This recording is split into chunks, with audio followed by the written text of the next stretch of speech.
Okay, coaches, working with your athletes and trying to develop power can kind of be a tricky topic. And how do you do it? It's a combination of athletes just being strong enough to exemplify power, but also being fast enough to not just be really strong, slow athletes.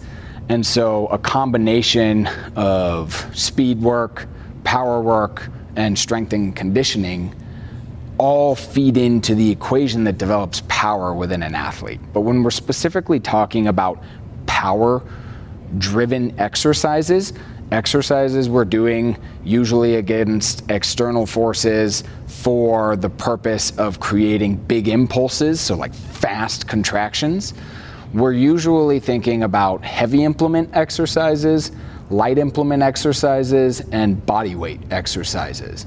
Now, most commonly in the high school setting, we will utilize power cleans as a heavy implement power exercise, but you might do something like a barbell or a trap bar jump squat as well, especially if your athletes have gotten used to that movement. It's got a short learning curve to it before you can start loading it up and really getting them to exemplify power against a heavy implement.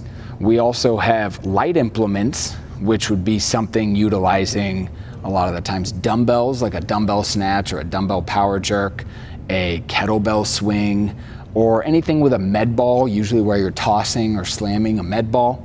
And then we have body weight exercises, and that's what a lot of the times people refer to as like plyometrics.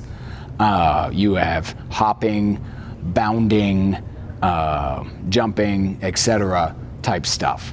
Now, you want to have an equal combination of all three within your programming to surf the curve.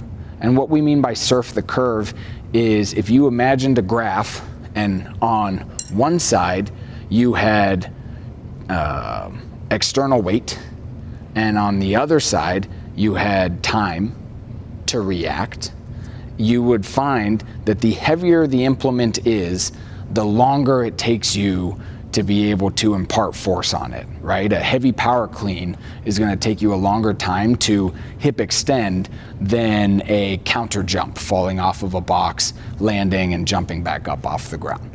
And so on one end, you've got heavy implements, you've then got light implements, and you've got body weight movements, and they all force your body to respond in more or less time.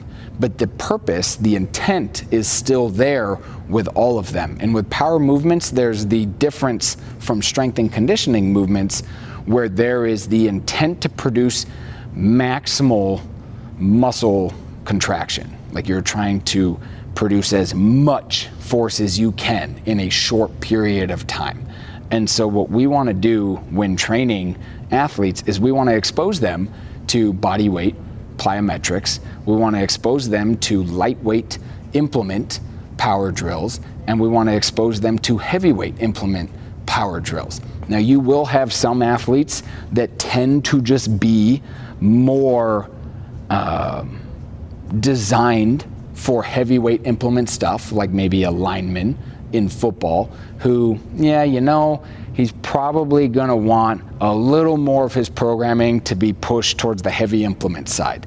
You still want to add in plyometrics and you still want to do light implement work, but he will benefit more from playing to his strengths versus you have a wide receiver or a corner who's maybe going to benefit more from a lot of that lightweight power implement stuff and a lot more body weight plyometrics, but you still want to do heavyweight implement work with him so that you can fully develop his capacity to produce and overcome force when it pertains to his ability to exemplify power.